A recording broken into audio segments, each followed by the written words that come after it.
Welcome to this video. In this video, I'm going to talk about remote learning using a very common device, which is the mobile phone.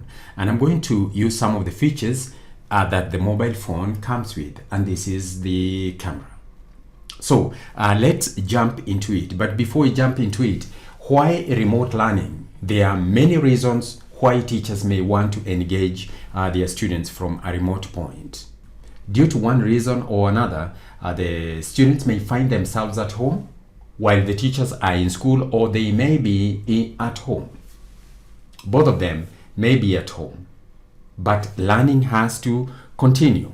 For instance, the recent circumstances in our country may force us to adapt to such methods. So this is a very quick video in the sense that it will not require so many resources and too many logistics.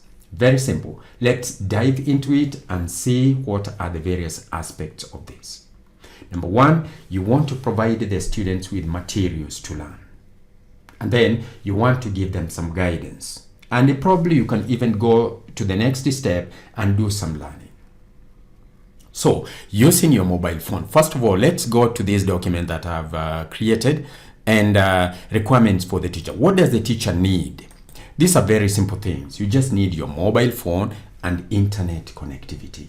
And these are things which are common to our country all the time. How about the students? What do they need? They also need a mobile phone. And here I'm talking about a smartphone which can access the internet, and it has WhatsApp and also internet connectivity. And this, you'll agree with me, there are things which we have all the time, and students have these. Now, what is step number one? Step number one is the course book. There may be a certain chapter which you want the students to read on their own, and then they answer certain questions. So it's not all the students who may be having this textbook at home, or even a digital copy of the same may not be available online. So what do? Get hold of your textbook. Take a few photographs of a few pages where you want the students to read. And these photographs must be very clear photographs. All right? Once you've done that, let's look at step number two. Step number two is the study questions. You want to provide the students with the study questions. What are study questions? These are questions which the student may be attempting to answer as they read through the text. They are questions which the student may be attempting to answer as they read through the course book that you have already sent them. Right? So, in a brief, write study questions on a foolscap. Of course, you're going to leave some space where you're going to write answers later. So, leave adequate space. Take a photo of the foolscap without the answers. Then, after you have done that, write the answers in the blank spaces that you left above, right? And then take a photograph of the foolscap with the answers. And you see, when you use the mobile phone and you are taking photographs, and those photographs are being stored in your mobile phone in the photo gallery, there are just a few things that you need to take care of. You see, once you have those photos in your mobile phone, now it's very easy to share them with your students. Okay? Now, probably you might want a mobile phone holder like the one which I'm having here. It's possible for me to hold my mobile phone, leaving my hands free. See that? Hold the mobile phone, and I can put a foolscap of. Now you have a copy of the questions which you have written on a foolscap. You're going to place them below the mobile phone like that. Just make sure that your mobile phone is horizontal this way and also horizontal that way, so that the page that you're going to take, the photograph of the page you're going to take is well spaced within the photo. Do not take photos which are leaning to one side or something like that. That gives a poor impression of the picture that you're going to take. And then when you're taking the photo, tap at the center of the screen to focus on the page. You tap like that before you can press before you can take the photo. It's just as simple as that. It will take a very clear photo. Many times I've seen people use the camera, but they forget to focus the camera. Okay? Once you forget to focus the camera, it's going to bring out a photo which is out of focus, or even the video is going to be out of focus, which can be very irritating for the students when they are out there, because those are some of the features which make the students detest this kind of thing. They have difficulties in seeing what you have taken photograph of. So write study questions on a foolscap, leaving spaces. Take a photo of the foolscap without the answers, then write the answers in the blank space that you've left above, and then take a photo of the foolscap with the answers. It is just as simple as that. And then these photos are in your mobile phone. Okay, they're in your mobile phone. Now you want to communicate these to your students. How do you go about it? Very simple. Create a class WhatsApp group, or use an existing one, or use the one which may have been created by the school, because some schools may have created a WhatsApp group for all their students, which may not be a good thing, because an assignment meant for maybe Form 3 student, a Form 2 may find it not useful and they may end up missing something. All right, so create a WhatsApp group for that class. All right, and then upload the course book pages. And of course, here you have to be careful. If you have a full textbook, don't upload the full textbook unless you're uploading it once and then making a reference. Sometimes that may take too many bundles on the other side and on your side too. You want to keep it as simple as possible. Take photograph of 2 or 3 pages, the relevant pages where you want the students to concentrate reading, because you don't want to overwhelm your students when they are on holiday. Remember, they must be resting, and sometimes you don't have much control over them when they are on holiday. So you must make sure that they are looking forward to this kind of work. Don't make it difficult for them. All right? Then upload the course book pages to this WhatsApp group with clear instructions on what you want done. And then upload the study questions without the answers. This is the first day. And then the second day, given that maybe the program allows, because some schools may come up with a timetable that guides. They may come up with a timetable that guides the teachers on which subject is uploading today and tomorrow and all that. It's more like a school timetable, right? So depending on the school timetable, that is what I'm calling the second day, as indicated by the school timetable. What do? You will go there, upload the answers for the learners to mark their own work. Of course, adhere to the timetable that has already been released or the one that you have already made. All right. So once you have uploaded the same test, the same study questions with answers, then the students can mark their own work. From here, they are going to have so much reactions. They can ask you questions and all that. And because it's a WhatsApp group, you will be able to engage them. Now, let's look at some of the things that you want to avoid, because I've done this one in the past and I've learned from experience to avoid certain things. Number one,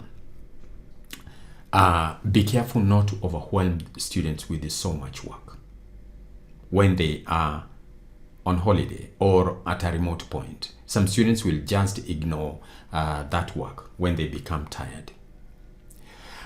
So they should have time to rest and engage with other students. All right. Do not give them impossible or very difficult tasks.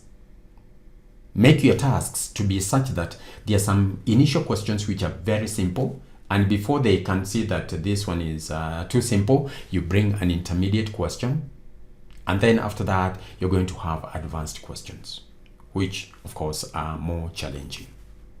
That way the students will find some meaning in what they are doing, because if the exercises are just too simple, you find that they will learn to to ignore and know that this I don't need to really spend my bundles on this kind of lessons because it's just too simple. Similarly, if the exercise is just too difficult, the questions you give, they are just too difficult, the same thing, they are going to ignore. So in today's learners, you really need a skill on how to make them like what you are teaching. Let that be the one that makes them come back for more lessons, right? They like how you're doing it. They like it because there is reason why they are coming back, okay? And then you have to ensure that it is not boring in any way. One of the things which can make it boring is to make it too lengthy. A face-to-face lecture for 1 hour, when it comes to online work, that may be just 10 minutes may be enough. Just 10 minutes. Remember, you do not have control over them when they are at home.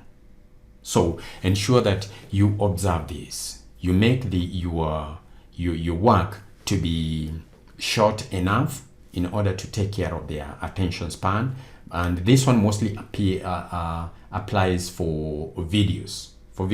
I'll be talking about videos, but here I'm talking about text-based kind of work. And you see here, when I say that you write with your hand, I'm using the simplest. All that you need to do is just make sure that you're using a pen that has got a thick tip so that your camera will be able to capture what you have photographed. Just like the ones that I've shown you there, right? So let's look at some of the reasons why they may detest what you are giving. Of course, I've already pointed out some of them. One of them is unclear instructions on how to do the work. Okay.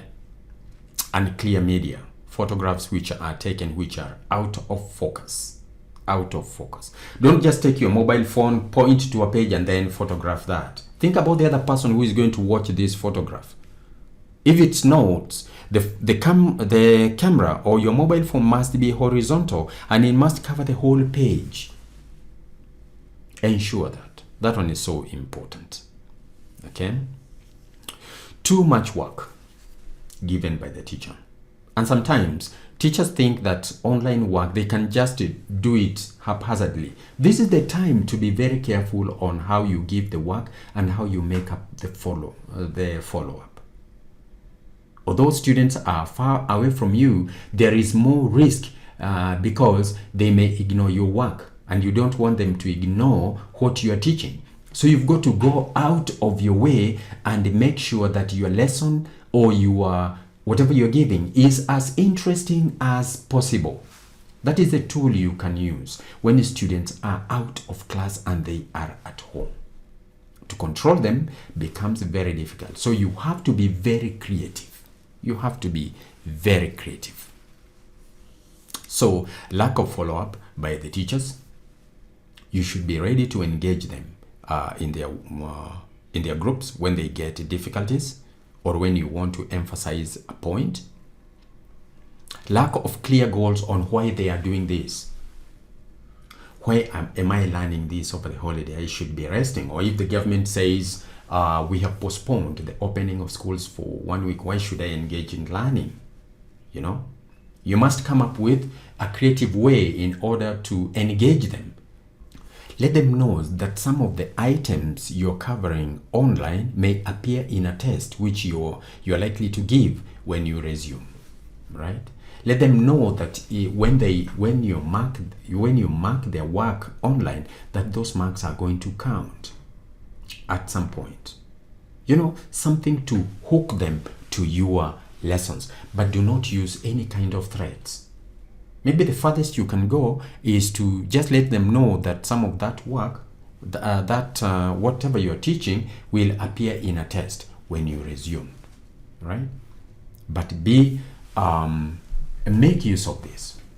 Let the students like what you are teaching. Yeah, that will keep them coming back.